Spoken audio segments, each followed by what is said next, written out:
Councilmember Duncan, you ready? Justin, you ready?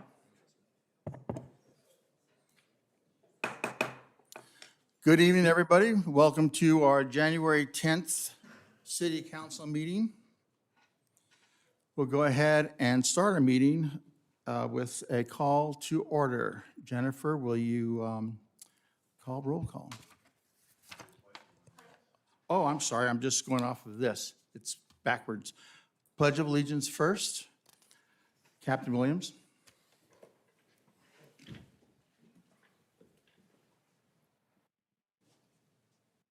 Honorable Mayor, members of the City Council, if you please join me in the Pledge of Allegiance. I pledge allegiance to the flag of the United States of America and to the republic for which it stands, one nation, under God, indivisible, with liberty and justice for all.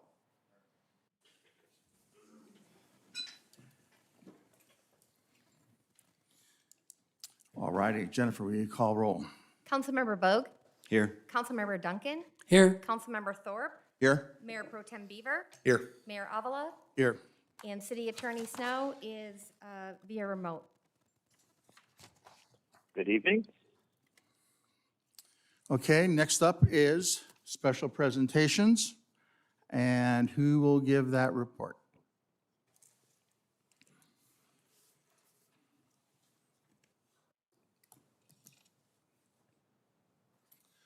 Good evening, Honorable Mayor and members of the council.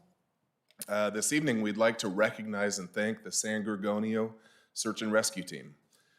The Search and Rescue Team has been around since 1958. It's currently made up of about 40 active members, and they donate about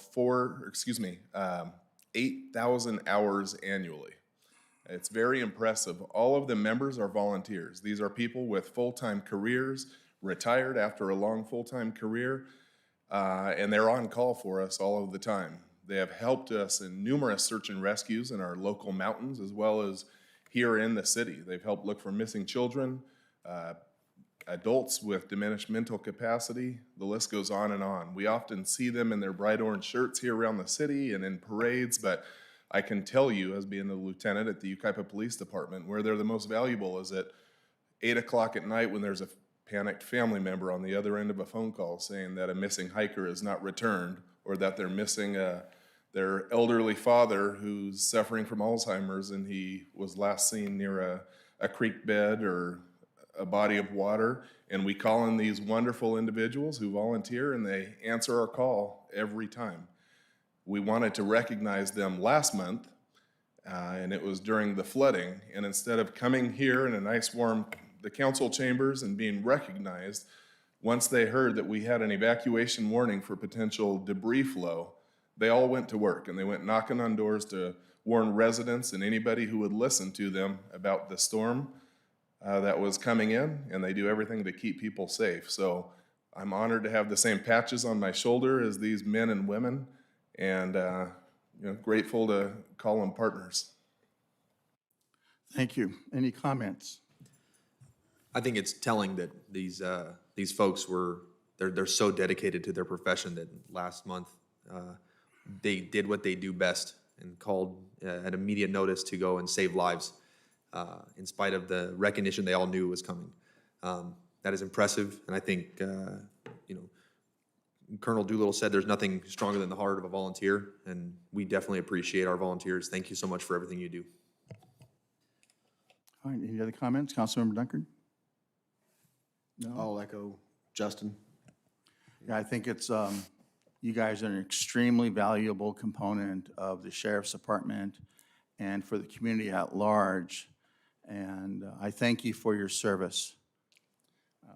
Councilmember Bogue will read off the recognition. All right, so we have a certificate of recognition presented to the San Gorgonio Search and Rescue. In recognition and celebration of your invaluable service with the community, county, and the state of California, to the volunteers who selflessly dedicate their time, your commitment and valiant efforts have made a difference for many individuals in need.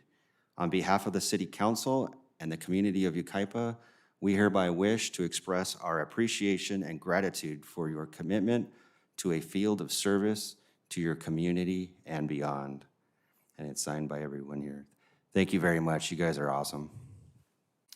Okay, before we go ahead and have our picture taken with this illustrious group, we need a motion to approve and forward that recognition. So move. I second the motion. All right, if no further discussion, all those in favor? Aye. Any opposed? None? Unanimous. Thank you very much. We'll have our picture taken with you now.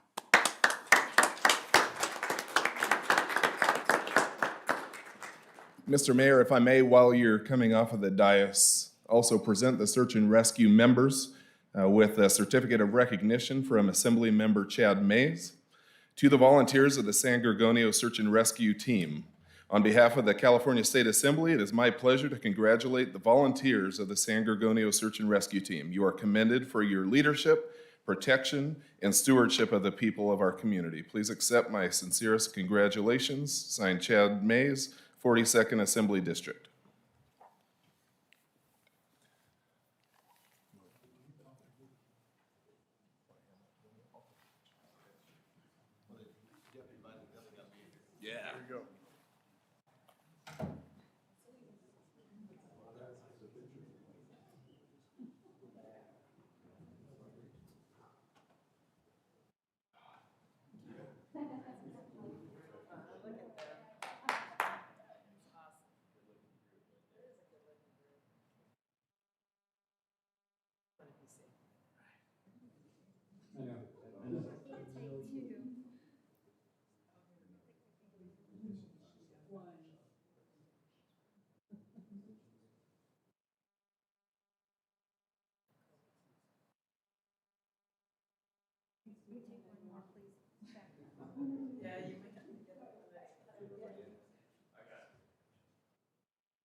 Okay, we'll move on to public comment. This is the time for members of the public to comment on any item that's not specifically on the agenda. Speakers are allowed 3 minutes, and we ask the speaker to identify themselves and state their address. So far, we have just one speaker, and that's Richard Frost.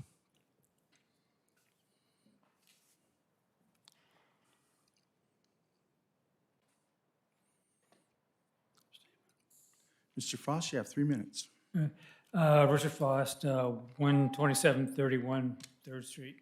Yeah, every year during the Christmas parade, there's no one knows if the buses are running or not, and there's or where they be picking up. And so, it's not a big deal, but I guess some people have to get to work and that kind of thing. But they never put out any notice about about if the buses are or not going to run. So.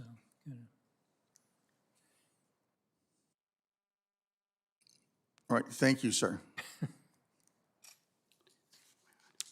All right, if there are no other speakers. Yes, this is open comments. Do you have a speaker slip? I do not. Okay, go ahead, and I think Mr. Landon will give you a speaker slip. Go ahead and come on up and speak your mind and sign up and sign that out, fill that out when you have a chance.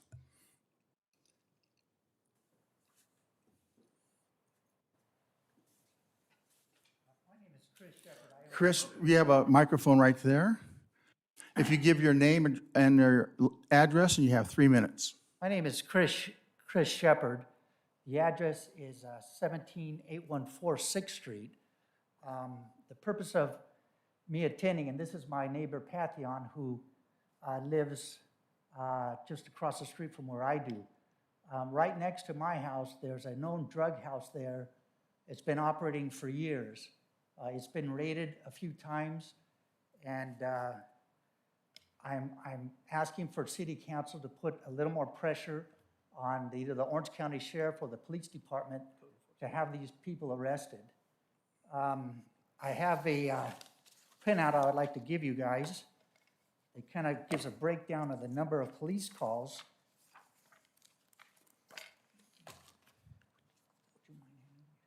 You can't come up to the dais. Go ahead and give it to Mr. Casey there. Yes. And I've actually spoke with Bobby Duncan in the past, and he's assisted me initially as well. I want to thank for his response. If you see on this sheriff call history, in the last, since 2018, there's been 120 total calls for service with 14 deputy reports. It's just an ongoing thing. There's approximately 40 cars going in and out of this drug house every day. Pathion, which lives across the street, records all of this and communicates with the sheriff on everything he sees. It just seems it goes on and on and on, and nothing happens. Recently, this drug house approached Mr. Pathion's house and threatened bodily harm to him if he didn't back off on reporting things to the sheriff. In addition to that, my house, which is vacant, we're doing repairs, and I'm trying to sell it.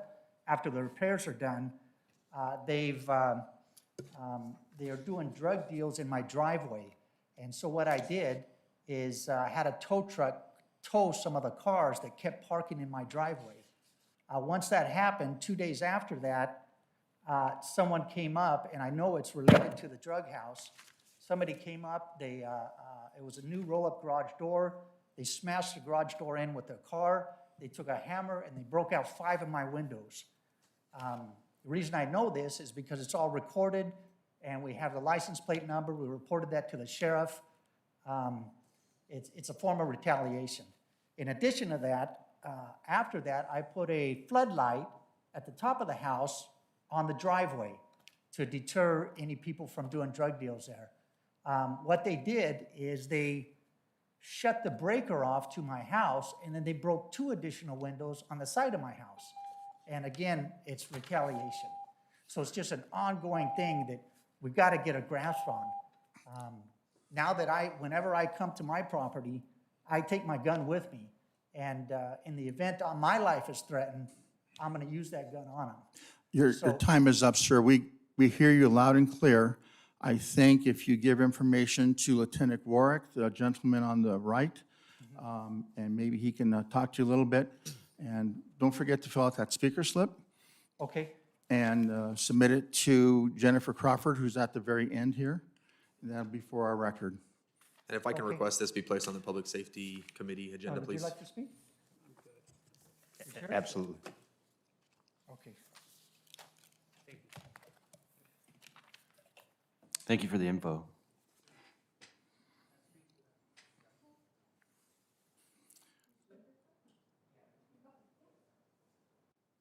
Okay, well, he's taking care of that. We'll go ahead and move on to the consent agenda, items 1 through 5. Is there anyone on the dais who wishes to pull a consent item for discussion? No, but I need to abstain from item 2, or point number 2. I was not present at that meeting. Okay. Councilman Duncan will abstain for number 2. I will also abstain from number 2. And Mayor Pro Tem Beaver abstain for number 2. If we don't have any, I we will, want to pull off? I don't want to remove any, but I will move items 1 through 5. I'll second. Okay. We have a first and second to move items 1 through 5. If no other discussion, all those in favor? Aye. Any opposed? It moves, with the exception of item number 2, which was abstained by member Duncan and Mayor Pro Tem Beaver. Okay, moving on to item number 5, extension of the existence. No, I'm sorry, is that right? I think it's number 6. Mayor and council. Mayor and business. council member business. Do we have anything? No, sir. Anything? Just that I think the skating rink was a success, I think. I haven't heard the numbers yet, but it certainly was was different and it was exciting. Okay, anything from you, Ray? No, just if I may, I want to thank staff over the holidays. First of all, they certainly appreciated the time with their families, but between the floods, which you'll hear about here shortly, and the mudslides and mud flows is probably a better term, folks that were trying to get into their houses through the building permit process before the end of the year, and of course, a new restaurant opened in the Uptown. So you had building and safety staff, community services staff, certainly with the events in the Uptown, the ice rink, Public Works, police and fire were out and working with folks in the evacuation warnings, et cetera, et cetera. So really, off and on, your entire team was out during the holidays, and of course, like everybody else, we've been hit with an impact relative to COVID-19. So I just wanted to thank staff for all the effort over the holidays, if I may do that publicly, Mr. Mayor. Thank you. Yes, thank you to staff for all their hard work and all throughout the year of 2021. All right, moving on, item number 6, appointment of the Trails Open Space Committee. Mayor Pro Tem Beaver signed to appoint 1 member. Which is extraordinarily difficult when I have two citizen service applications with applicants that are most definitely qualified, and I hold in high regard both of them. With that being said, though, I will nominate Patrick Smith to the Trails and Open Spaces Committee. Okay, that's an appointment, and we don't need to do any affirmations or ratifications, correct? Normally, the council would confirm the appointment, I think. David, is that Okay. Necessary? Yes, that's the normal practice. Okay, so do we need a second? I'll second. All right, if no further discussion, all in favor? Aye. Aye. Any opposed? Ayes have it. Welcome, Mr. Smith. Congratulations. Okay, possible actions on pending legislation. Do we have anything to report? I have nothing this evening, Mr. Mayor. Okay, Mr. Snow, do you have anything to report? I do not. Thank you, Mr. Mayor. Okay, moving on to department reports. Item number 7, youth soccer organizations, Spartan Football Club, Valley American Little League, National Little League, amateur softball, et cetera, et cetera. And who will give that presentation? Nick will be giving that, and just for the record, that National Little League was addition to the staff report this evening. It's available at the back of the room as well. Good evening, Mayor and Council. As mentioned, tonight I will provide a report on the, excuse me, on the 2022 facility use agreements between the city and multiple Yucaipa-based sports organizations. These organizations include Yucaipa Valley Youth Soccer Organization, Spartans FC, Yucaipa Valley American Little League, Yucaipa Valley National Little League, Yucaipa Calamasa Girls Softball, Yucaipa Youth Basketball, Yucaipa Junior All-American Football and Cheer, Yucaipa Swim Team, and Sand Canyon Water Polo. The proposed agreements presented for Council's review and approval identify several city and district-owned facilities that are being used by these sports organizations and clarify operational procedures. Staff will continue to coordinate and schedule organizations' use of city facilities and maintain, operate, and collect fees. The agreements specify the organization shall collect the facility maintenance fee from their participants and shall submit payment to the city for the 2022 calendar year. The fee is used to provide heavy maintenance or modest improvements to the facilities being used. The 2022 agreements are remaining consistent with the agreements used previously, and there are no major changes this year. There is one amendment to the report, which Ray just mentioned. That is to include an agreement for Yucaipa Valley National Little League, which was left off the initial report. And there is one correction to the submitted report. The expiration date listed under discussion states that the agreements will have an end date of January 10th, 2021. That date should read January 10th, 2023. That concludes the report. At this time, I'd be happy to answer any questions you may have. Thank you, Nick. Are any questions of staff? Your motion to approve. I'll move approval. I'll second. No further discussion. All those in favor? Aye. Any opposed? Hearing none, the ayes have it. Moving on to item number 8, Five Winds Ranch, Kick the Dust Fest. Kick the Dust Up Fest. I'll take this one, Mayor, since Megan's out of the office. This event is scheduled for Friday, March 25th from 6 to 10 and Saturday, March 26th from 12 to 10 at the Five Winds Ranch. The proposed activities for the event include axe throwing, mechanical bull rides, horseback rides, and camping, just to name a few. Jake's Italian Bistro and Brew is being recommended to operate the beer and wine garden, and an amended agreement between the city and Jake has been distributed this meeting under a separate cover and placed in the back for public view, with minor modifications proposed by the city attorney's office.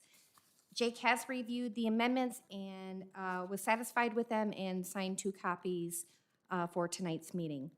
Staff continues to work with Harbor Productions to solidify 2 headline country artists. The entertainment will be finalized and announced later this month. The estimated cost for the event will be approximately $250,000, and the estimated revenue is $200,000. Additional in-kind services will be provided by the Public Works Department, Community Services, Police, and Fire. The recommendations before you are listed 1 through 4 in the packet. They are to waive the provisions of the code regarding overnight camping, find the public interest not be best served by formal proposal, and waive the solicitations for Harbor Productions and Jake's Bistro and Brew, and authorize the city manager to execute and administer the terms of the contract with Harbor in the amount of $150,000, and authorize the city manager to execute a contract with Jake's Bistro and Brew as amended for beer garden services for the Kick the Dust Up Fest. That's all I have at this time, unless you have any questions. Thank you, Jennifer. Any questions for staff? Did we happen to offer this opportunity for the beer garden to Jim Latito at Mill Creek? He's still out $12,000 for that permit with ABC for the Performing Arts Center. Did we contact him to see if he was interested in trying to recover some of his money on this? We have contacted Jim. We're working on the compensation issue, but we also have talked to Jim about potentially providing food together with a couple of other vendors for the festival as well. Oh, okay. All right, any other questions? March 26th is my 34th birthday, so it's going to be a celebration. And I think the estimated revenue is actually modest. If the headliners are right, I think that these are they have potential of drawing bigger crowds, and I think people in our community want to kick the dust up. So I'm excited to see how this all comes to play. So if I can, I'd move approval for items 1 through 4. I think it does say that the mayor pro tem is required to ride the mechanical bull. Oh, I'll ride the mechanical bull. All right. If I make it for 8 seconds, we're All gonna have a right. whole other thing. So it's Kick Up the Dust and celebrate Mayor Pro Tem Beaver's birthday. Love it. A big celebration. There you go. All right, we have a motion to approve. I'll second it. We have a second. Do we need to read the items or just, okay. If no further discussion, all in favor? Aye. Aye. Any opposed? It moves. Very nice. Okay, moving on to item number 9, the resolution number 2022-03, Yucaipa Sub-Basin Groundwater Sustainability Plan, and that'll be for me. Yes, thank you, and good evening, Mayor, Council members. This item is for consideration of resolution number 2022-03 regarding the Yucaipa Sub-Basin Groundwater Sustainability Plan. I do want to point out that an amended agenda report for this item has been distributed, and it is available at the back of the room for the public. The Sustainable Groundwater Management Act, or SGMA, was signed into law in 2014. This act did impose new requirements on local agencies that focused on groundwater sustainability or groundwater management. And with us here tonight on the phone is Stephen Stewart, who is a principal hydrogeologist with the firm Dudek. He has been working on this plan for several years now and will be presenting information for this item. Stephen, are you on the line? Yes, I'm here. Hello. Okay. Can you hear me? Yes, we can hear you, Stephen. I do have the PowerPoint ready to go, so I will go through the slides as you go through your presentation. Thank you. Okay, great. And then are we starting on the opening slide there, the title page? Yes. Okay. Well, hello, everybody. Good evening, and I'm very happy to be here and at the invitation of Fermin and Ray Casey to kind of go over the groundwater sustainability plan that was developed for the Yucaipa subbasin. And what we're presenting tonight is a shorter version of the presentation I gave on November 16th at our community engagement meeting at the Performing Arts Center there in the city of Yucaipa. So we'll move on to the next slide, please. As Fermin has mentioned, the Sustainable Groundwater Management Act was enacted by the state legislation in September 2014, and this came at about 15 years into a drought that we actually are currently experiencing still today, even 7 years after this act was enacted.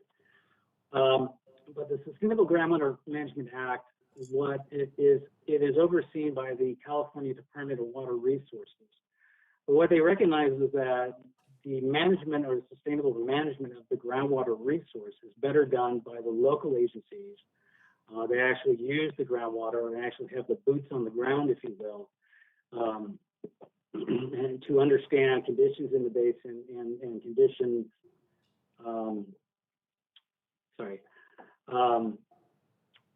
not only in the groundwater basin, but also then all the services or all the areas that groundwater affects. Say, for example, the groundwater dependent ecosystems and habitat that you would find along riparian corridors or along drainages. Also groundwater that may discharge to surface water and provides a water source, if you will, to surface water flows, et cetera. So they realized that the local agencies were the better ones to be the stewards, if you will, of the local groundwater resource. And so SGMA then empowered the local agencies and provided them the mechanism to manage the resource sustainably. And that enabled the agencies to develop a groundwater sustainability plan and allowed them as the legal authority to enforce fees, to implement projects and actions to maintain and sustainably manage the groundwater resource going into the future for all beneficial users. Beneficial users would be residents that may be using water locally from their own private domestic wells, the water purveyors that provide a municipal water supply, if you will, and also the groundwater dependent ecosystems and habitats that depend on groundwater and shallow groundwater, et cetera. So there are two key terms here in SGMA to take into account, and this will be kind of the focus of the whole thing, is a term called sustainable yield, a new term that came up and was defined in the SGMA Act, and sustainability indicators. Now, the sustainable yield is the maximum quantity of water that can be withdrawn without causing undesirable results based on long-term conditions. And that's measured against some sustainability indicators, in which 6 indicators were identified in the SGMA. Next slide, please. And so the figure here on the right-hand side of the state of California, it kind of highlights the basins where SGMA applies. The orange-colored basins here, and predominantly most of them are in the Central Valley, are all high or medium priority basins, some of which are in a state of critical overdraft. All of these basins, including the Yucaipa subbasin, if you could click one more time, shown here in the blow up here in Southern California, are required to prepare, develop a groundwater sustainability plan by the end of this month, actually, January 31 of 2022. And then SGMA provides a 20-year implementation period between the time that the GSP is adopted by the local GSA, the Groundwater Sustainability Agency, out to 2042 in this regard. And what that 20-year implementation period is the time to collect additional data that will be required to better characterize and understand the basin, the groundwater basin, to address data gaps we identified during the development of our plan. Also to engage and reevaluate the sustainability criteria, which is another term, we'll come to this later in the presentation, but basically evaluating our management of the basin. Are we managing it sustainably? How are we measuring that? And the thresholds we have defined to gauge whether or not we're doing that, are those applicable? Do they hold? And if not, we can make some adjustments as we go through the next 20 years. So adaptive management, if you will, as we work through this process of understanding our basin and managing it sustainably. Next slide, please.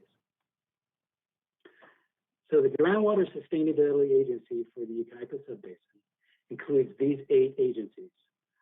2 municipalities, the City of Redlands and the City of Yucaipa, 2 regional districts, San Bernardino Valley Municipal Water District and San Gorgonio Pass Water Agency, both of which have contracts with the State Water Project to purchase water, say, from Northern California and import that water down into our area. And then the bottom 4, the local water purveyors, municipal public water suppliers, if you will, in the Yucaipa Subbasin, including South Mesa Water Company, South Mountain Water Company, Western Heights Water Company, and Yucaipa Valley Water District. Next slide, please. And the development of the Groundwater Sustainability Plan, the GSA reached out and applied for a Prop 1 grant from the Department of Water Resources to help fund the development of the Groundwater Sustainability Plan. In addition to developing the plan, it also helped pay for some other activities that will help enhance the plan or the development of the plan. One was the development of a integrated surface water groundwater numerical model developed by the United States Geological Survey. There were a series of infiltration studies that were done throughout the subbasin to look at areas that may prove to be favorable for enhancing the recharge, well, the capture of stormwater and enhancing the recharge to the groundwater basin. We developed a public outreach and engagement plan that was released back in 2019, introducing the GSA to the community, and then also instructing how those may want to be involved, how they can get involved, and participate in the process of developing your GSP. And then obviously the GSP development. Next slide, please.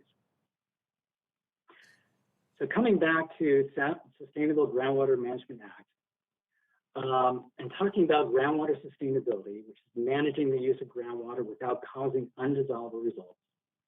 And then the sustainable yield is the maximum quantity of groundwater that can be withdrawn annually without causing an undesirable result based on long-term conditions.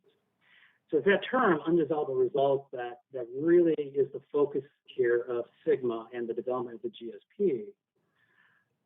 In that an undesirable result means a significant and unreasonable effect on one or more of the indicators or sustainability indicators that we will identify for our particular basin.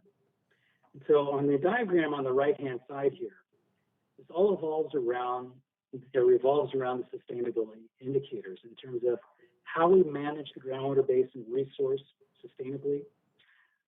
What do we develop in terms of gauging whether or not, how do we measure whether or not we are managing the basin sustainably? And here we develop some minimum thresholds and measurable objectives, and I'll get into those terms later on. And then how do we analyze then the data that we collect? That could be groundwater level data, groundwater pumping data. That information comes in, we analyze that information to characterize the conditions in the groundwater basin. And how does that compare then to our sustainability criteria or these thresholds? And then are we balancing our groundwater production and resource sustainably? And this is a process that gets evaluated constantly all around these sustainability indicators. Next slide, please. So in Sigma, they identified 6 sustainability indicators, and I'll quickly go through each one of these. The chronic lowering of groundwater elevations. This is a continuing decline of groundwater levels, even during wet years where you naturally get more rainfall into your basin, into your area, which should lead to more natural recharge to your basin. But yet in this case, you still have groundwater levels declining. A reduction of groundwater in storage. This is a significant or unreasonable decline in groundwater and storage that may impact groundwater supplies. It may impact, say, the shallow water table that sustains some habitat. Number 3, interconnected surface water and groundwater. This is a case where groundwater production has overcome recharge, natural recharge, and so the water table falls.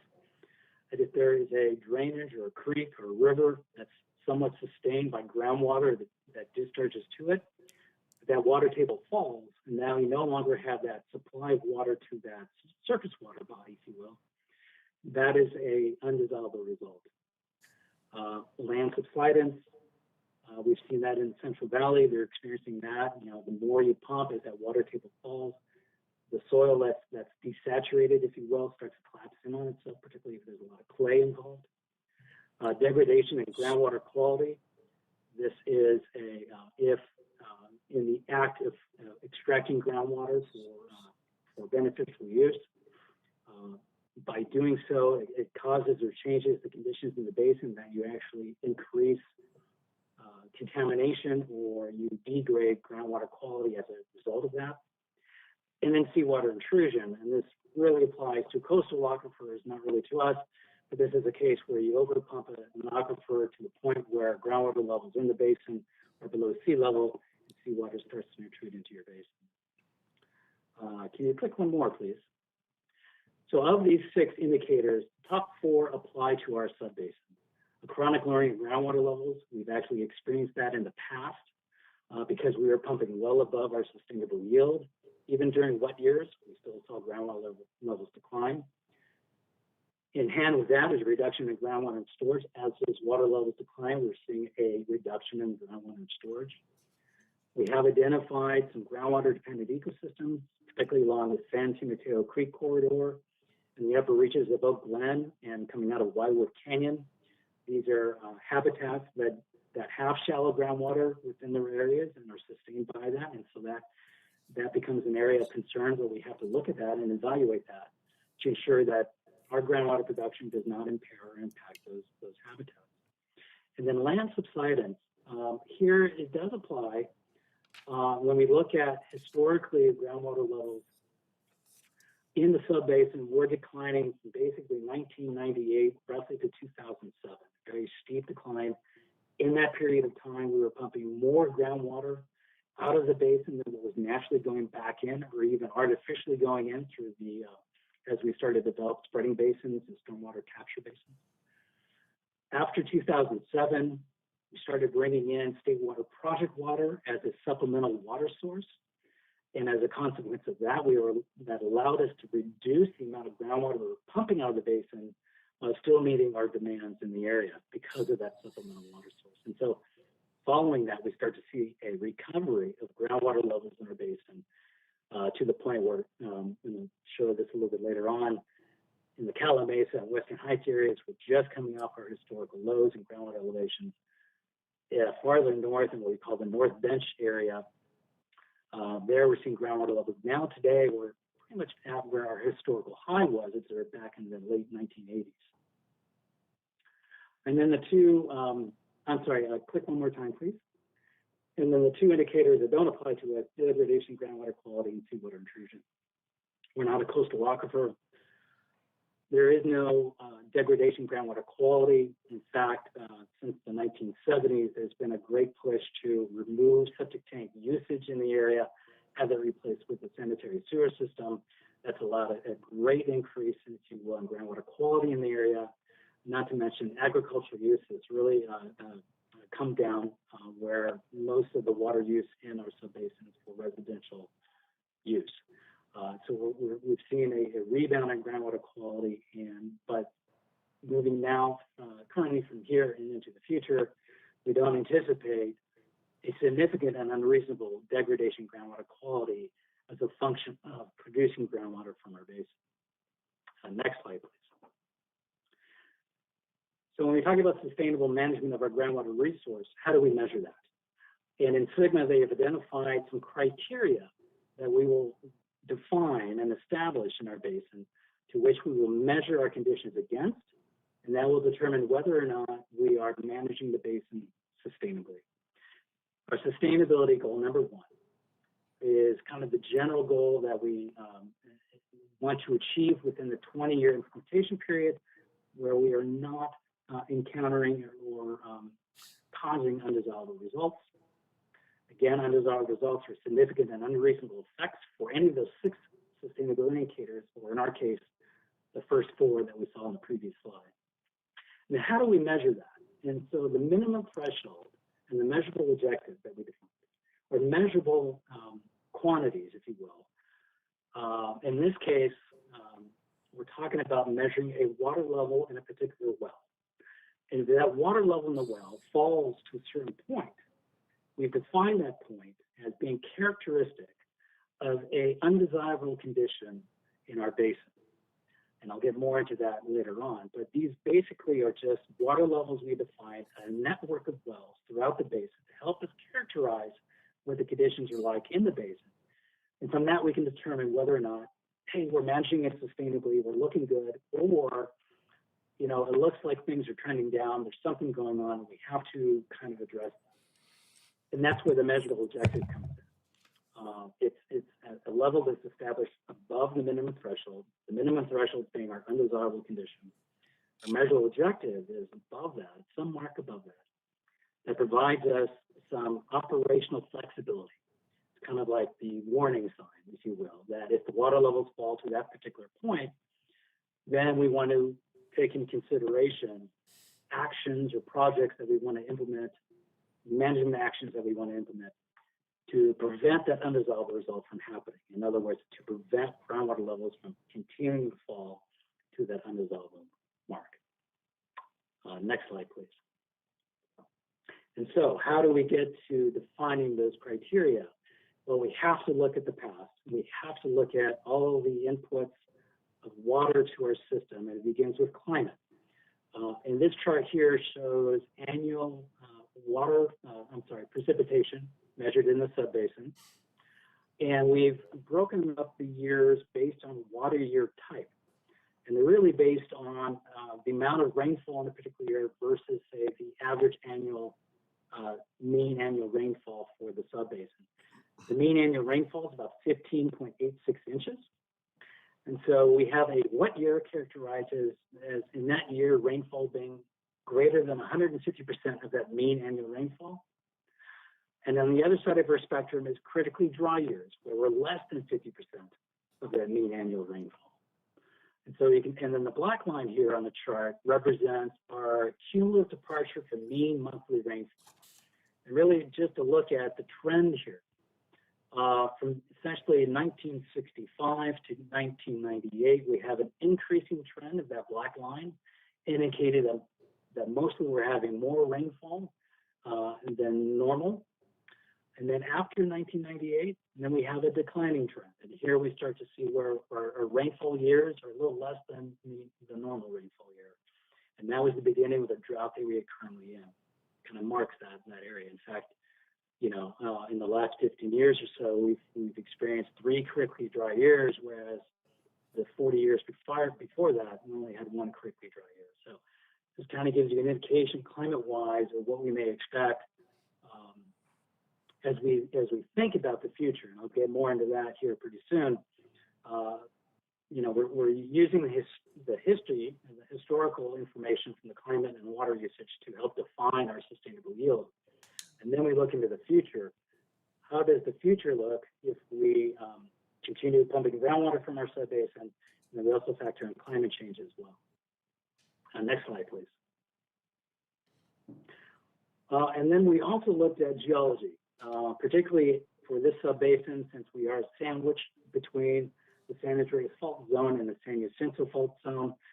Because of the lateral movement of those two fault zones, and they are active, we've had some fault structures that have developed in between them, where we have the Chicken Hill Fault and the Crafton Hills Fault Zone, the Casablanca Barrier, if you will. These are all somewhat perpendicular to the San Andreas and the San Jacinto Fault Zones. And then we have some former fault zones that are parallel to those two, the South Mesa Barrier, the Banning Fault, etc. These fault structures do have an influence in groundwater flow in that they would impede the flow, slow it down. And so we do see that as you go across a fault, if you will, groundwater levels on either side may be offset by up to 300 feet. So there clearly is an influence on groundwater flow, which typically flows from the San Bernardino Mountains, the Yucaipa Hills, and Crafton Hills from up in the northeast, and flows to the southwest across our basin, down to San Timoteo Creek, and out to the Santa Ana River. But these fault structures in between, Oakland, if you will, and San Timoteo, do affect our groundwater flow. And so from that, we have developed and identified 4 management areas.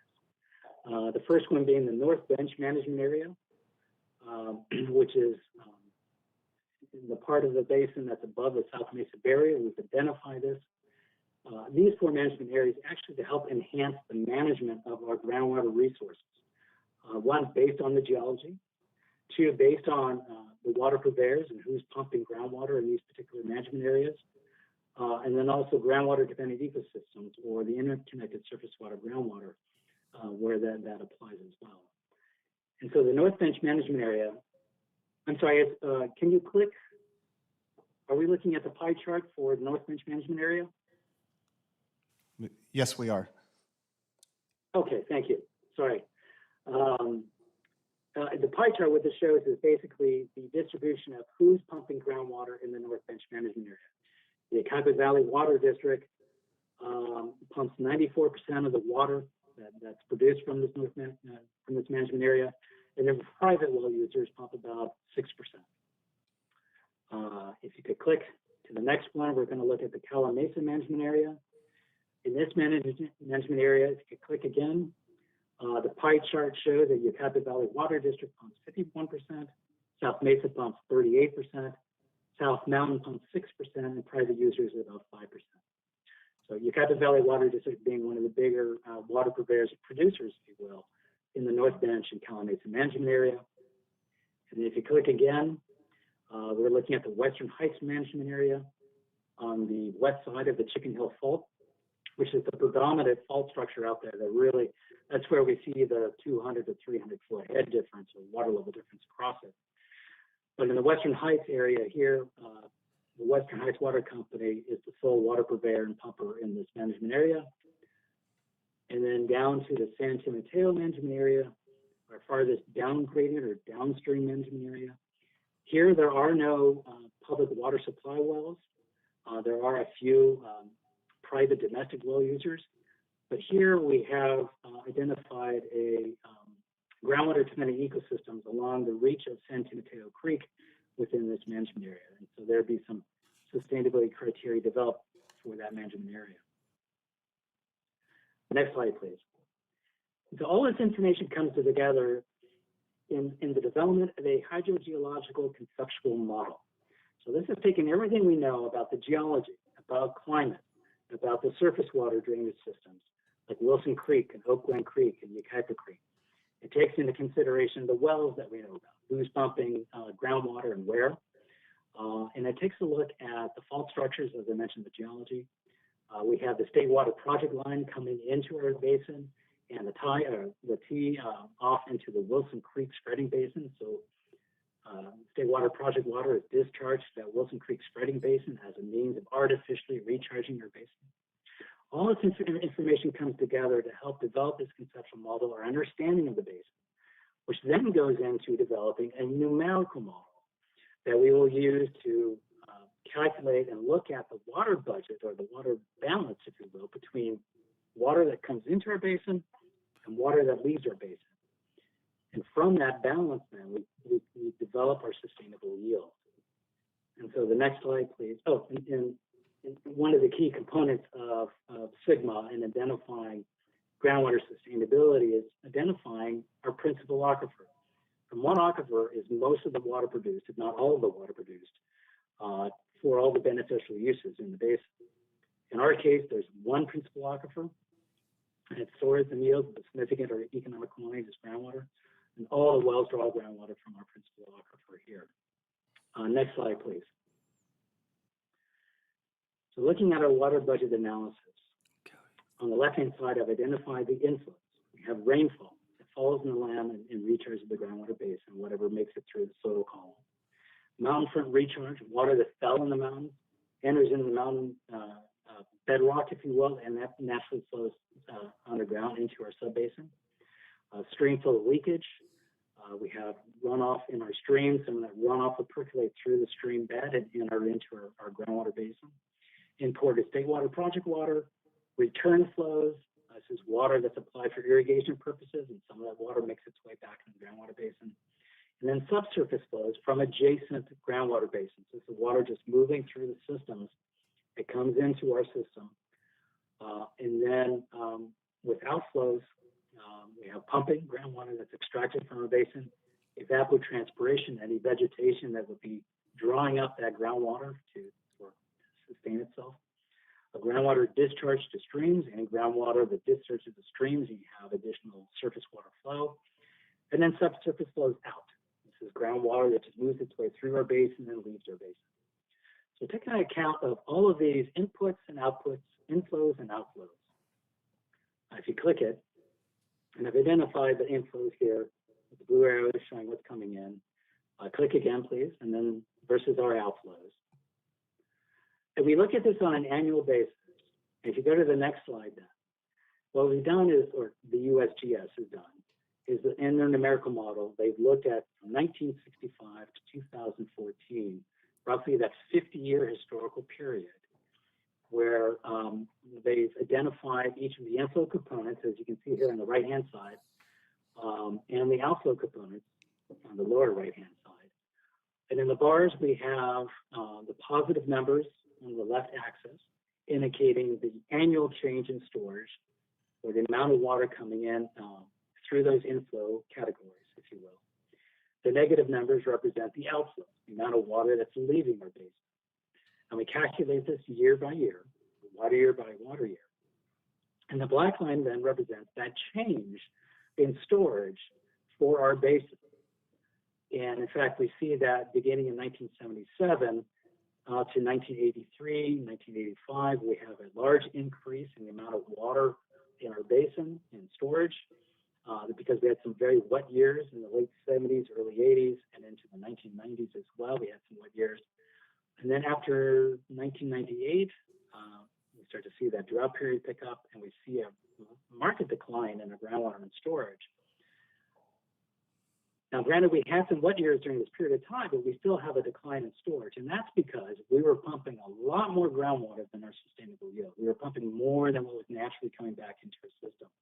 And hence, we have this marked decline in storage. And as I said before, in 2007, 2008, we started bringing in state water project water in the system. That allowed us to cut back on our groundwater production. And lo and behold, we start to see recovery in storage. We start to see water coming back in the system. And start to get back on track to where we were, say, back in 1965, if you will. Next slide, please.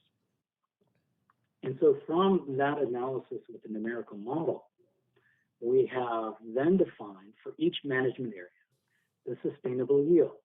And again, the sustainable yield is the maximum quantity of water that can be withdrawn annually without causing an undesirable result. So we've actually defined sustainable yields for the 4 individual management areas. And then the total for the whole Yucaipa subbasin is just under 11,000 acre-feet per year, 10,980 acre-feet per year. Next slide, please. And now we want to take a look at our current condition and looking out into the future. And here what we've done is we've taken the numerical model, we've taken the climate record from 1962 to 2012, and replicated that from 2015 to 2070, or actually 2019 to 2070. And we've also constrained our pumping in the basin at the sustainable yield of 10,980 acre-feet per year. If we run the simulation into the future to see if we held our pumping at the sustainable yield, again, this is the maximum quantity of groundwater we can extract without causing undesirable results. And just running that previous 50-year record of climate, run it again over the next 50 years, what does it look like? And we see that we have a pretty good increase in storage in our subbasin through the years until we get later on in the drier section of that climate record where we start to see a further decline in storage. But over that 50-year period of time, we have a net increase in groundwater and storage in our subbasin. Next slide, please. So the other factor that SGMA wanted us to consider was climate change. And the Department of Water Resources provided two different scenarios, a 2030 climate change factor scenario and a 2070 climate change factor scenario. And here what they're doing is we have our baseline conditions, but essentially the 2030 scenario is a little bit drier, less rainfall, and a little bit warmer. 79 to 83 degrees is the average maximum temperature, and the minimum is about 3 degrees higher. And then the 2070 climate change scenario is a little bit more extreme, a little bit drier, about half an inch drier, if you will, in normal rainfall, 5 degrees warmer, and a couple degrees warmer with the max and min temperature. So you get drier periods of time with warmer temperatures, which the model takes into consideration when it calculates and simulates rainfall falling off our subbasin. How much of that water evaporates off? How much is that contained within the soil column? How much of that actually gets through all of the soil column and enters into our groundwater basin? So running these scenarios now, from basically our current condition into the future, our baseline condition, which we just saw before, we have a net increase of about 50,000 acre-feet. But if we look at the red here of the 2070 climate change, a little bit more extreme, we only have a net increase of about 10,000 acre-feet. Both in all three cases, we're seeing an increase in storage in our subbasin. So nothing that looks dire, nothing that looks too extreme that we have to act on right away, if you will, if these projections prove to be true. And that's another part about SGMA, is that as we go through this process over the next 20 years, adaptive management, we reevaluate our conditions, how we're doing. Was the model accurate in the simulation? There is error involved in the modeling. There is uncertainty in the parameters that went into defining the model. But SGMA allows us that opportunity to reevaluate and assess things. And if the model proves to not be as accurate as we think it is, then we make adjustments and modifications and we continue on. Next slide, please. So our sustainability criteria based on these simulations, both in the past and the future. We have defined a measurable objective and a minimum threshold for our 4 management areas. For the North Bench and Calamasa management area, let me begin with the North Bench management area. The minimum threshold, 220,000 acre-feet, that is our historical low we observed in the past in North Bench. We've established that as our minimum threshold. In other words, we do not want water level conditions in that basin to fall below that mark. Right now we're at 255,000. Actually, right now we're near our historical high. In Calamasa and Western Heights, both of these management areas are just coming off the historical low. So we set their minimum threshold actually below that historical low, where we have developed drought buffers.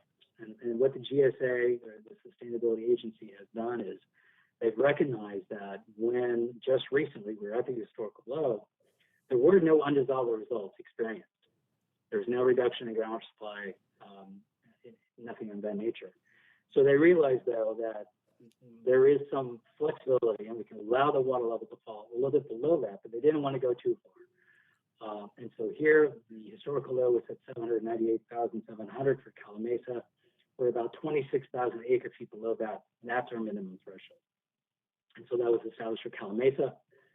Same with the Western Heights. The historical low was at 408,000, which is 10,000 acre feet below that for our minimum threshold. So we've established these conditions or these thresholds as saying, look, this is the bottom line. This is the, anything below this in terms of volume and storage is an undesirable result for our basin. And then San Mateo, because there is no main groundwater production from the basin, we've established minimum thresholds to protect the groundwater dependent ecosystems, the habitat that has thrived along San Mateo Creek. And there, the shallow water table, we won't let it fall below 30 feet below land surface as a result of pumping groundwater from our principal aquifer. So those are the sustainability criteria we developed for these 4 management areas. Next slide. Oh, and then click here. I'm sorry. And these are the sustainability indicators that for each of these management areas that they apply for. So for North Bench, a chronic lowering of groundwater levels, a reduction in groundwater storage, and land subsidence. The same thing, next click for Calamasa, the same for Western Heights, and then final click for San Mateo. Here, as I mentioned, it's just the indicator for interconnected surface water, groundwater, or groundwater dependent ecosystems dependent on that shallow groundwater system. Next slide, please. So after developing our sustainability criteria now, we have developed some management actions. The first one being a management action to reduce the net use of groundwater from our subbasin. So again, we've identified a management action for each of our 4 management areas. We've identified 6 to 13 groundwater wells in each of these management areas as our representative monitoring points. These wells represent conditions in our basin. The measured condition is groundwater levels, so we're measuring groundwater levels at all of these wells. And the condition to implement the action is this. If 50% of these wells in either one of these management actions should fall below that minimum or the measurable objective, that water level we defined for that, for at least 2 consecutive years, that represents a condition for the management area of approaching an undesirable result. And so the action then is we will reduce the amount of groundwater use from our basin by 25% in the North Bench management area, for example. The way that's done is reducing the net use of groundwater use. It could be a reduction in groundwater production, or it could be the increase or supplemental importation of water to supplement that water supply, so that allows wells to reduce pumping. In other words, we're meeting the demand, but with supplemental water, or the implementation of water management projects or water conservation projects, et cetera. So whatever can be done, whatever action may be done that ultimately leads to a net reduction in groundwater use in the basin. And there'll be moderate conditions. And if groundwater starts to recover and we get back up to that measurable objective and water levels continue to increase for 2 consecutive years, and we're out of that condition where we implemented the management action, we're back to operating normally as we were before under sustainable management, et cetera. So this management action applies, as you can see, different levels for the different management areas. The next slide. And then a second management action, number 2, was establishing pumping allocations for all the groundwater users in the management area. And this was done to ensure that we manage the basin at the sustainable yield level, but also to encourage users that not to pump up to their sustainable yield. If they do pump below that, they start to earn a pumping credit, if they will. And so to account for, say, years of more drought or drier years, if they have a pumping credit, they can actually use that credit, pump a little bit above that sustainable yield to meet the water demands for their customers. And this just allows the kind of flexibility, if you will, because we know that climate's going to vary. And so with that, I think the use of that groundwater resource may vary as well. But keeping in mind that over the long term, we're talking about maintaining that sustainable yield and not causing undesirable results throughout the basin. So this is our management action number 2. Next slide, management action number 3.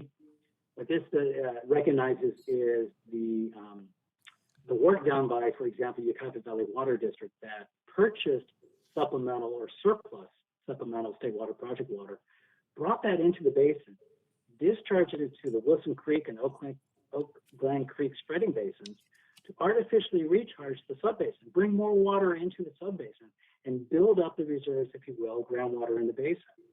And as a consequence of that, we actually have seen the groundwater levels dramatically increase in the North Bench management area. Not to mention also the construction of stormwater capture basins within the Yucaipa area and the subbasin area, and capture that stormwater and allowing that water then to infiltrate and recharge the subbasin as well. And so this is a means of, again, water that's banked in the basin that can be used to offset pumping exceedances and provides that flexibility, again, that should we experience a very dry, prolonged drought as we are now, but this is water that can be used to meet those demands now and into the future as well. Next slide, please. So I mentioned projects, or I mentioned stormwater capture basins, and we have recognized that there are a number of stormwater capture basins and infiltration basins that have been built in the area, which all enhance the recharge of water into our groundwater basin.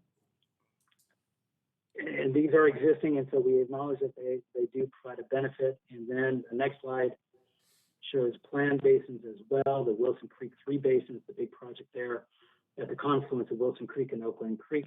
Here projected to add another 750 acre-feet per year on average to our groundwater basin, not to mention the others here.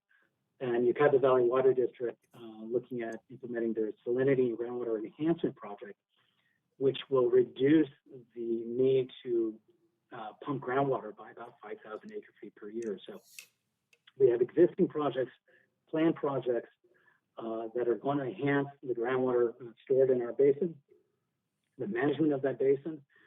And then as we go through this, we can start looking at it and say, okay, our sustainable yield is 11,000 acre-feet per year.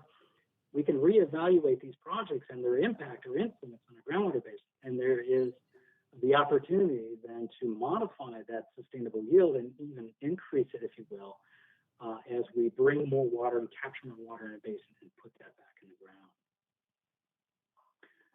And so finally, with plan implementation, when the groundwater sustainability plan is adopted, the management actions 1, 2, and 3 will go into effect. We'll start taking into account who's pumping groundwater, how much, and where. Looking at our groundwater levels, how they are responding to that pumping, how they're responding to climate. We have developed a data management system. This is a GIS-based system where all the data will be, and this is an image of that database system, where all members of the GSA and the public can access this website. Click on a well if you're interested in looking at water levels in the past and where we are today. Just to kind of provide that means of looking at the data and the information that goes into characterizing conditions in the basin. And then our first annual report is due actually April 1st of this year. And a report to DWR, just reporting on the conditions in the basin. How are things looking? Have we had to implement a management action? If so, why? And then every 5 years, we do an evaluation report. We reassess the overall GSP, our basin, take another look at the numerical model. Is everything jiving as it should, as we laid out in the GSP, or do we need to make enhancements or modifications to better understand and better characterize the basin so we can improve our management of the basin? So that concludes my presentation. Thank you, and I'm more than happy to answer any questions that you may have. Does that conclude your presentation too for me? Yes. Thank you, Steve. I just wanted to take a take a second to point out that, as part of a separate item on tonight's agenda, Council will review some information regarding to the local emergency for the December 2021 storms And I did want to point out that during those storm events, we did get to see some of the existing basins that Steve pointed out in action, collecting water and because of the fire, also debris, but those are the existing basins that are adding or enhancing the groundwater recharge component that will help through this effort, so. Very good. Thank you very much, gentlemen. Are there any questions of staff? I do have some questions. No. And I'm not sure if this is directed towards city staff or if Steve would be better suited, but I do have some questions I want to clarify. As it relates to state water project, if we were to quantify the amount of money, amount of water that comes from the state water project that supplements our groundwater, what would that be? What on a percentage? Steve, were you able to hear that question? I'm sorry, no, can you repeat that, please? I'm sorry. How much of our groundwater is provided by state water project water?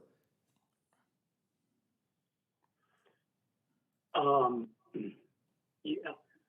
How much state water project water goes into our groundwater basin? Yes, so I guess Is that your question?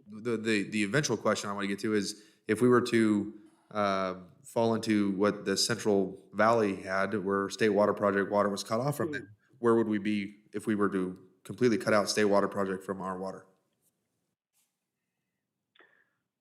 Right now, so our sustainable yield is about 11,000 acre feet per year. And the demand right now between all the water users in our sub-basin is about that 10,000 acre feet per year right now. But looking into the future with our projected water demands, that will increase. And, what we're recognizing is that, we're maintaining our sustainable yield or groundwater production at 11,000 acre feet per year. As we go into the future, yes, there are going to be requirements for supplemental water. And that becomes an evaluation of what is the reliability, if you will, of that state water project water going into the future. And DWR does that analysis, and we get those numbers. And in fact, San Bernardino Valley Municipal Water District, San Bernardino Pass Water Agency, then go through the process then of being allocated state water project water year on year. And they have certain allotments that they're guaranteed, and that water they provide to their customers, some of us being in the Yucaipa sub-basin. In addition to that is also the further development of, say, recycled water. So another supplemental water that can be used for irrigation purposes and other purposes where we don't have to use drinking water for that. So there's the continued development. I think Yucaipa Valley Water District is working forward on building and expanding their recycled water distribution system.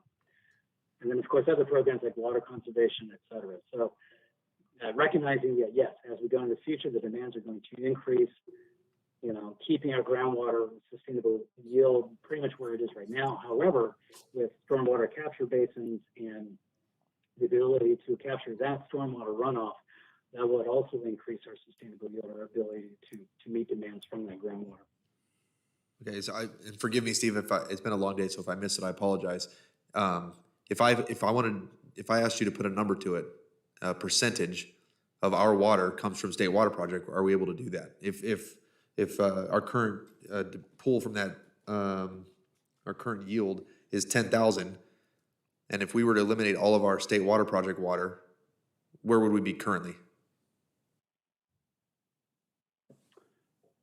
Well, right now, the state water project water is providing about 5,000 acre feet, I would say, on average, which is going into the filtration facility, which goes back out to the drinking water distribution system. So if we were to lose that, we would lose 5,000 acre feet of water from that. But right now, from just groundwater, we would meet the demands currently. But going into the future, we would have to look at implementing some other programs to supplement that water supply. The reason I bring this up, and forgive the pun, I know we're talking about water, but it is kind of a dry subject matter for anybody who's listening. But you had mentioned something earlier in your presentation that the state resource or the state management decided that the local agencies are better suited to manage these this water because they have the boots on the ground. And I think there's a direct correlation between water, and homes. And while we don't have control over our homes because of the state doesn't grant us that yet, we have RENA numbers. I think there is a direct correlation about water and people needing that in their homes. Also, and for the fire guys in the room, I think that the priority is given to fire and agriculture before residential, or maybe exclusively fire before residential, not agriculture as much anymore. And what I'm getting at is, if we get to a point where we continue to have to rely on speculation from different weather trends over the last 50 years, we need to be cognizant of the fact that if we lose this 50% of our water, it comes from State Water Project, and the state has cut off water before to areas in the Central Valley. I think this is something that we need to work with our city attorney as it relates to clauses in any type of contracts with the State Water Project. If we're going to continue to build homes, we're going to need some kind of guarantee that this water project water is not going to be cut off. We're putting people who need water in our city, and we're not guaranteed to have the water that's coming in. About half, from what I can pull from this presentation, of our water comes from non-guaranteed water. And that's concerning to me. And I don't know if this is a leverage we can use as it relates to building houses moving forward, but certainly we shouldn't be authorizing the build of thousands of more homes, and only to find out later that there's restrictions on water, or there's rationing for residential use because our fire chief comes to us and says there's not enough water in our basin to protect the infrastructure we're building. And I think that's something we should be cognizant of. All right, so I originally, Go right ahead. okay. I did originally sit through the original presentation at the Yucaipa Performing Arts Center.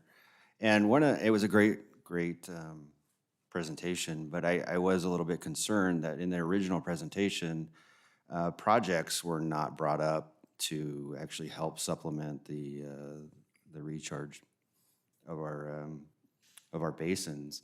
In fact, on page 74, the second to last paragraph, it starts off with the YSGSA did not include any project in the future water budget analysis because the management areas are not projected to experience undesirable results over the next 50 years planning and implementation horizon.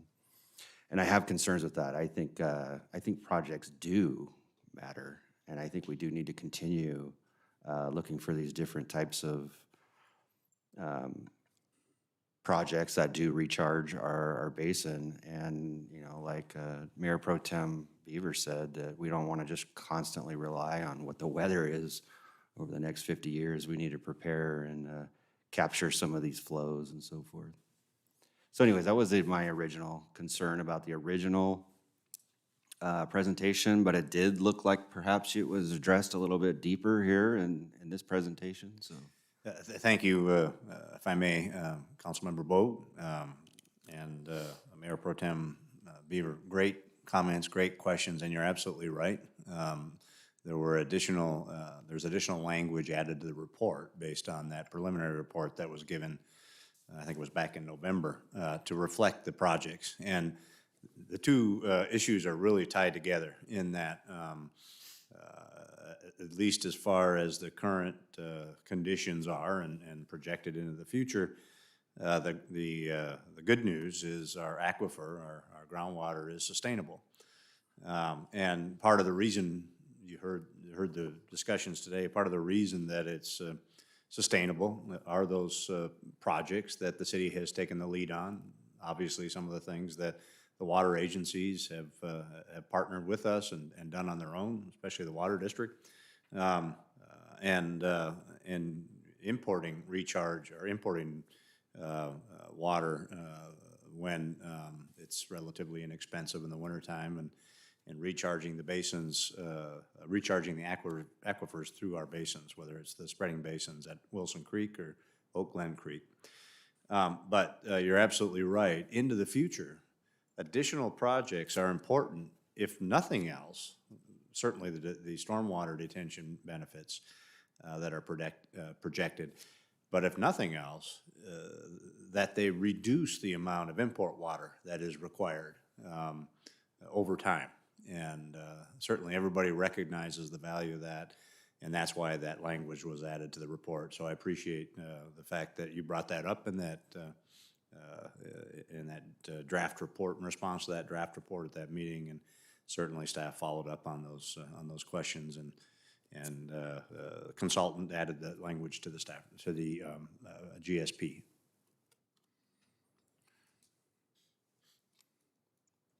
No, I think Mayor Pro Tem Beaver asked something similar to where I was going to go. But, yeah, there's tremendous water wars going on in Northern California, and we can't guarantee that we're always going to get water from up north as a result of that. And so our sustainability projects that we have, but it does bother me to hear that 50% of our water comes from import. And right now, we're at an all-time high, 255, is that what, acre feet? And usually we want at least 235,000 acre feet. And so we're doing well today, but there's no guarantee that it's going to sustain itself that way. I share your concerns. We got to look to the future, because we're being forced to have all this housing development on one hand, and we don't know what the water is going to be like in 15, 20 years. We may not be able to keep our community the way that it is. I have a question. Yes, sir. So what was the reason that Calamasa discontinued their involvement in this project? Do you have some idea? Was it just budget? Was it just they didn't think they were getting a fair shake or a fair say, or do we know? I don't know if they ever gave a reason to the group. They haven't, although they are considering some projects now, today, they hadn't historically taken the lead on these type of regional basin projects. And if you don't take the lead on a project like that, you're not taking the risks associated with the cost of building those projects, even though we certainly have had really good partners in doing so. And therefore, the making sure that you get credit in this process isn't quite as critical as well. So, but I do know that they're in some conversations now with Riverside County Flood Control District and South Mesa Water Company about doing some of those projects. But at that time, they hadn't historically taken the lead on these regional type groundwater basin projects. Are we still, or is the Yucaipa Valley Water District still dumping 4,000 gallons of non-potable into the Santa Ana River bottom every day still? Or I heard that there was a project that was currently being planned to pipeline that water over to Calamasa and put it into a basin so it can be percolated back into the water table. Is that something that Yucaipa Valley is paying for? Is that something that we're involved in, or who's taking care of that? Steve, do you have any information on that? That wasn't listed as a project that I know of in the GSP. Do you have any information on that? No, I don't. I know they were talking about, no, I don't actually. This is the discharge of treated water to San Mateo Creek and redirecting them. Yeah, I heard that they were planning to pipeline that 4,000 gallons a day over to Calamasa and dump it into a basin to be percolated back into the water table. And that would certainly help. I don't know what a acre foot is, but 4,000 gallons a day of non-potable going back into the ground is certainly a big number. Yeah, that would be very helpful. Have they asked for any help, or has there been any discussion about joint projects to do that? They haven't asked the City of Yucaipa staff for any help. You heard in the presentation, there is a certain amount of that water that's required for environmental reasons, but not a whole lot, because there aren't any municipal producers in that area. It's all just private wells. So there is some environmental water required to sustain that downstream area, but I think there is excess water over and above what is required for environmental reasons that could be brought back into the basins.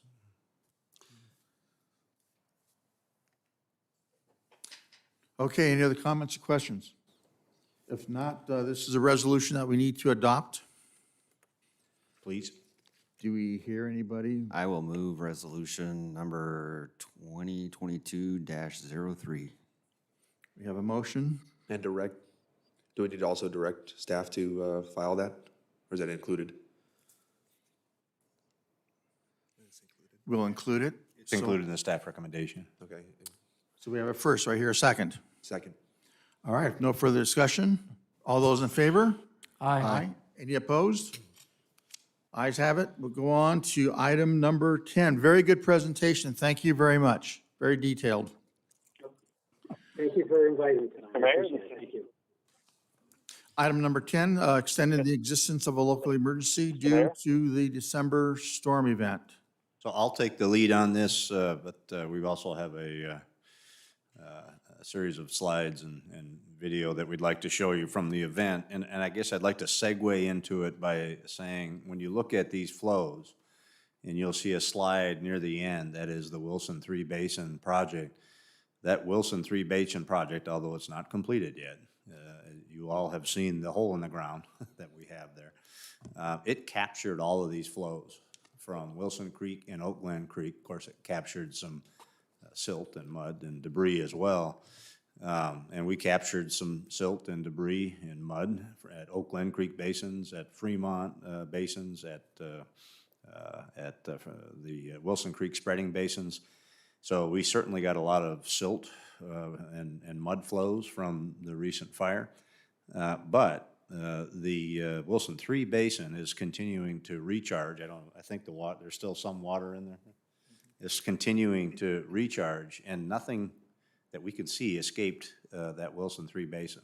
What does that mean? That means all those flows ended up in that basin and are infiltrating into the aquifer. So that is a nice ancillary benefit, even though you're going to see some slides with a lot of mud flow, a lot of debris, and some effort on everybody's part to keep folks safe. So with that, I'm going to turn it over to staff to show you and I'll finish up at the end of the presentation. Thank you, Ray, for the intro, and good evening, Mayor and members of council.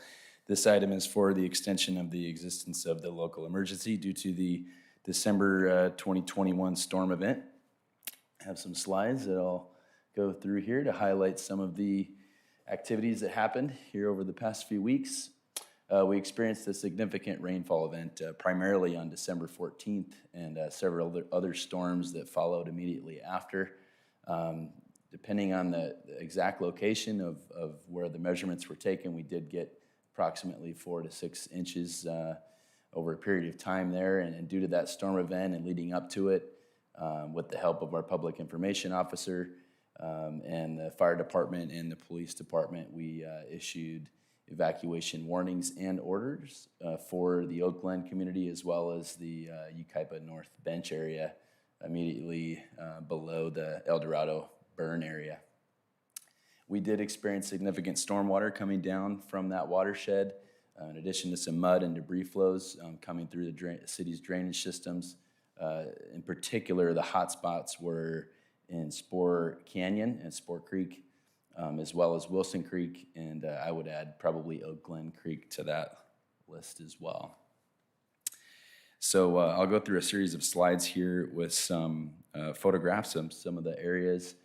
These first photographs here, the one on the left, this is taken from the Fremont low water crossing looking to the east upstream in Wilson Creek. You can see a significant amount of material that accumulated in this area, which is actually one of the on-site mitigation areas that was required as a part of the construction of that bridge project.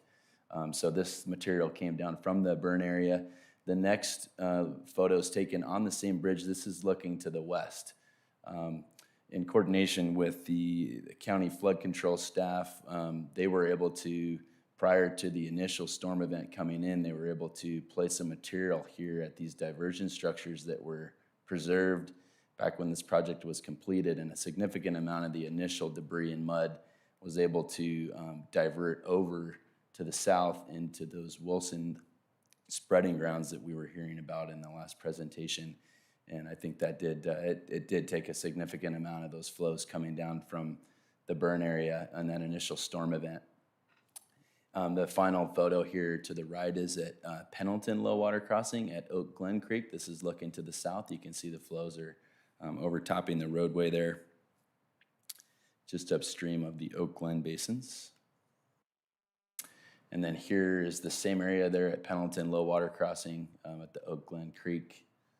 Should play a little video so you can see the flows overtopping the roadway there. And as you may know, we have a project we're working on with Caltrans to complete another low water crossing at this location. This is one of 2 remaining low water crossings, the other being the Live Oak low water crossing over by the pumpkin patch in that area.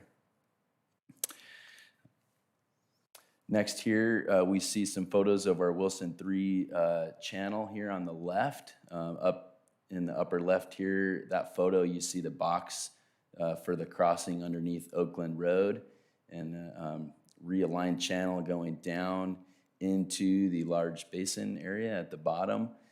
So we did, as was mentioned in the last item and in the intro here, all of that water did accumulate with some of the material that came off from the watershed, and we were watching it closely over the weeks when the rain was coming down and afterwards. And there's an interim spillway here that transitions down into the downstream area.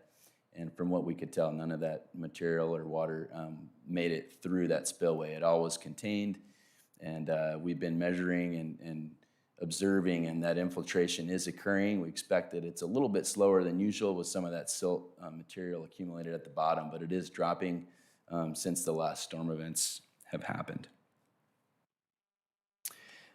This is going over into the other area of the North Bench. This is Spore Canyon, just north of the Juniper Street crossing.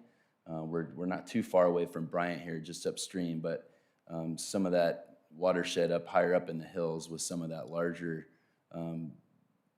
organic material and debris from the trees that burned made it down here and accumulated just north of the crossing at Juniper. And here's a video. This is just downstream of that crossing during some of the initial storm event. You can see a lot of that flow coming through with a lot of mud and silt. And this picture here, some more pictures. These are all at that same location, Spore Canyon at Juniper Crossing. The one in the upper left here is an image looking from inside the box, looking upstream. And what happened after the initial event, all of that material accumulated and stopped just upstream and kind of locked into place and was able to maintain that box being open, fortunately, so the flows could still get through. To date, we were able to work with an emergency contractor to perform approximately $50,000 worth of emergency work to remove that debris, which happened prior to some of the subsequent storm events in that area. You can see this picture here where that debris was removed just upstream of the box and significantly helped make sure that that box and some of the downstream boxes were able to remain open and free and clear for those storm events. The other area just downstream, I don't think we have any pictures of it, was the same Spore Creek right as it crosses Bryant Street. There's another box, and some of the emergency work took place there as well. Several areas of the Wilson 3 Basin and the channel that are currently under construction will be repaired as a part of that construction contract. However, some of the areas that were damaged along the slopes and some of the access roads and some of the areas outside of the current construction area are going to need to be addressed in the near future here to mitigate for some future damage and try to establish some of those repairs. We're estimating there's about $50,000 worth of work in the Wilson Basin area that will help to mitigate for future damage and repair some of the damage that occurred with this storm event. And again, the good news, like we saw with the images and what we've been seeing, a lot of that water that accumulated there is infiltrating, and that debris and that material that came off from the burn area didn't make it down into the Dunlap areas that could have plugged some other boxes and caused some other problems. So that was a good thing to see our project in action. Our public information officer, in collaboration with the fire department and the police department, did an excellent job getting information out with our different social media platforms. You can see some of the Facebook posts that were put up for where to obtain sandbags, kind of some live videos of where we were seeing some heavy flows in anticipation of the events, storm events, and then also getting the information out about the evacuation warnings and the orders. Was learning a little bit about how we use some of these platforms to measure some of the feedback and comments we get from the community. So these are some of the metrics that we've used to measure how we're getting the word out and how people are receiving that. We were able to determine that we got about 14,000 what are called impressions, which is the number of times that content makes it to someone's screen, a computer or phone usually.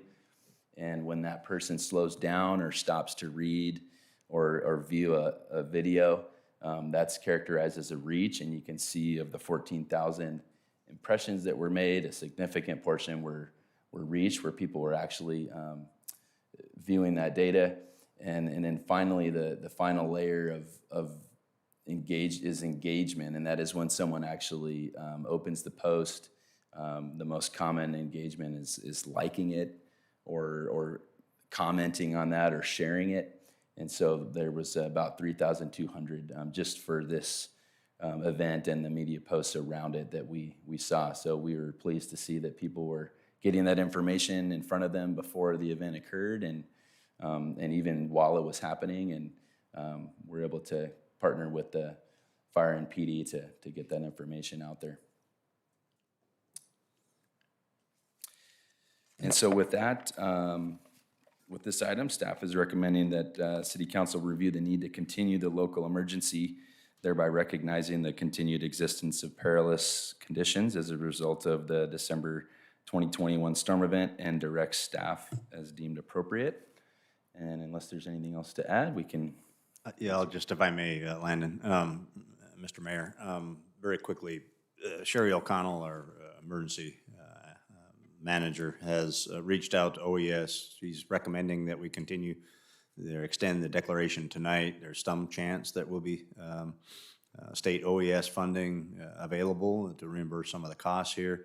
Unfortunately, it was kind of a localized event. Unfortunately, it was not as the rainfall totals weren't as high as were initially forecast, so it certainly impacted our community in Oakland relative to the El Dorado fire, but it didn't reach that state level that would require a state declaration. Got a county declaration, but not a state declaration. But there still is an opportunity perhaps for state OES funding for some of the costs, so we'd like to keep the declaration open for one more meeting, and we should have more information by the next meeting to determine whether or not there's a potential for reimbursement for some of the costs here.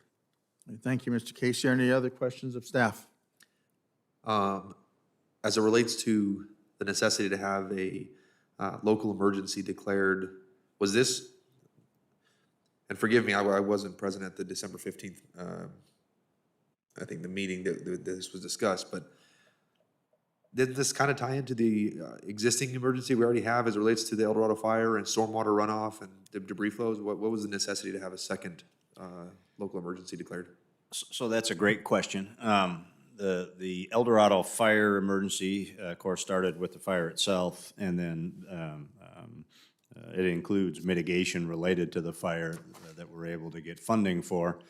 The mitigation that was at least probably half of it was put in place prior to this rainy season. We still have one more larger project that is NRCS funded pursuant to that El Dorado fire. With a storm like this and an abundance of caution, when the forecast was for 6 or 7 inches of rain that one day, as we entered into that storm, the staff, I declared an emergency at that point in time. That opens up the potential for use of emergency contract services, which you heard about a minute ago. It opens up the potential for reimbursement if we do get that kind of storm and we have a state declaration, let's say, or even a federal declaration. Then the potential for getting reimbursed from the moment you declare an emergency is better, and the reimbursement percentage is much better if you have a state and federal declaration. Of course, at that point in time, we don't know for sure. And so without the state and federal declaration, we are only hoping to get some of the state OES funds. But because this had the potential for being an event all by itself, we felt it was important to make that declaration. Actually enacted the declaration that morning, and the county did as well. If it had risen to that level, then we would have had that potential for higher reimbursement, which we don't have with the El Dorado fire. So that's the reason why, let's say in an abundance of caution, in case we get that 7 inches of rain, that we would declare and ask that you extend it again, I think just one meeting to see if there's a potential for OES reimbursement for some of this. And we're actively trying to identify potential reimbursements. Yes, Sherry O'Connell's taking the lead on that front. She's received information from the Sheriff's Department, Police Department, Public Works, consolidated that and submitted it to Cal OES. Any other questions? No, I'll move the item. All right, we have a motion to approve extending the existence of the local emergency. I'll second. And a second. If no other discussion, all in favor? Aye. Any opposed? It carries. Thank you very much. Good presentation. Moving on to item number 11, the right-of-way acquisition Avenue E intersections improvement project phase 2. Thank you. This item is regarding the right-of-way acquisition for the Avenue E Roundabout intersections project. As council is aware, the overall project includes the phase construction of roundabouts along Avenue E. The single-lane roundabouts at 2nd and 3rd were completed in 2020, and then for phase 2, we're proposing to move forward with the dual-lane roundabouts at the intersection of 4th and 5th Street with Avenue E. These roundabouts will replace the existing 4-way stops and allow Avenue E to remain 2 lanes between Bryant Street and 4th Street, which will ultimately save construction costs and also impacts to a lot of the residential properties along Avenue E. As I mentioned, phase 2 includes the roundabout improvements at 4th Street and 5th Street. The item before you, the purchase and sale agreement before you, is for the 9th out of the 11 right-of-way easements that are required to construct the project.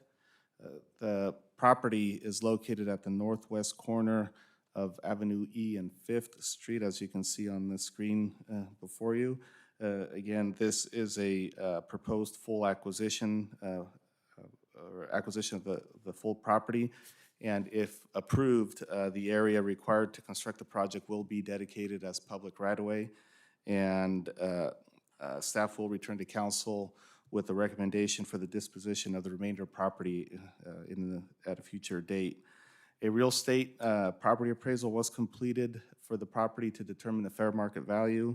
An offer to purchase the property was sent to the property owner, and they have accepted the offer and signed the purchase and sale agreement before you. Staff's recommendation is that City Council approve that purchase and sale agreement for the purchase of the property in the amount of $436,024. The table on page 83 of the agenda includes the available funding for the overall project. I do want to point out that the funding sources for the Avenue E project include Measure I funding, SB1 funding, development impact fee funds, and no funding from the general fund, or no general fund monies have been allocated for this project. That table does also include the total cost to date for the project, including the costs associated with the recommendation before you tonight. and there's sufficient funding to accommodate staff's recommendation. So staff is recommending that City Council approve the recommendations 1 through 3 as listed in the agenda report for this item. That concludes my report, and staff is available for questions. Thank you, Fermin. Any questions of staff? If not, do I hear a motion? So move. There's a motion, and I'll second. We have a first and a second. If no further discussion, all in favor? Aye. Any opposed? All right, motion carries. Thank you very much. We'll move on to public hearings now.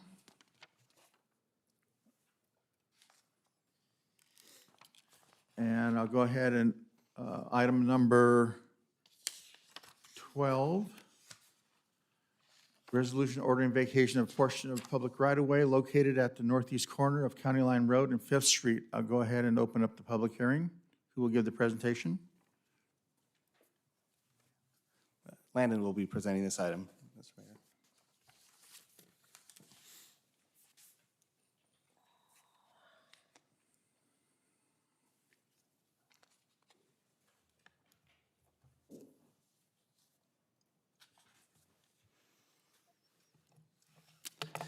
Thank you, Fermin, and good evening again, Mayor and members of City Council. This item is for the vacation of a portion of a public right-of-way located at the northeast corner of County Line Road and Fifth Street here on the screen before you. The property is circled in red there. This acquisition is for the right-of-way that is necessary to complete the street improvements at this intersection that are proposed, a dual-lane roundabout. And this portion of the property that was acquired, I'm gonna get the year here for the acquisition for this property that has already been acquired. The portion of the right-of-way that is needed for the improvements here is being vacated through this process that has been posted and at the facility and communicated with the property owner there. The portion of the property that will be vacated with this resolution is only what is necessary to complete the roundabout improvements.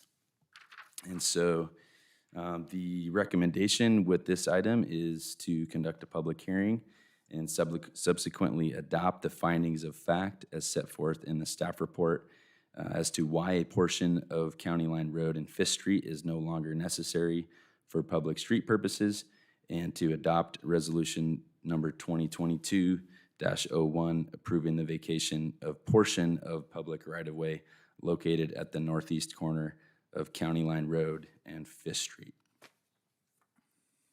And just to point out the date of the purchase of the property, that was approved by council back in February of 2020.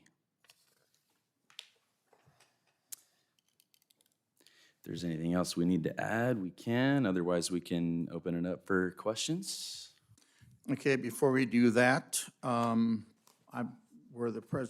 are the representatives. Do we have any public comments? I've received none, and we have none written. No, sir. Okay, we'll go ahead and close the public hearing and open it up for council discussion.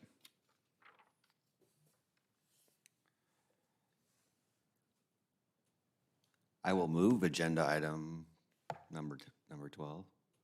Are we vacating this to accommodate Eagle to build that senior housing project? Is that what we're doing? Potentially, yes. I'll second the motion.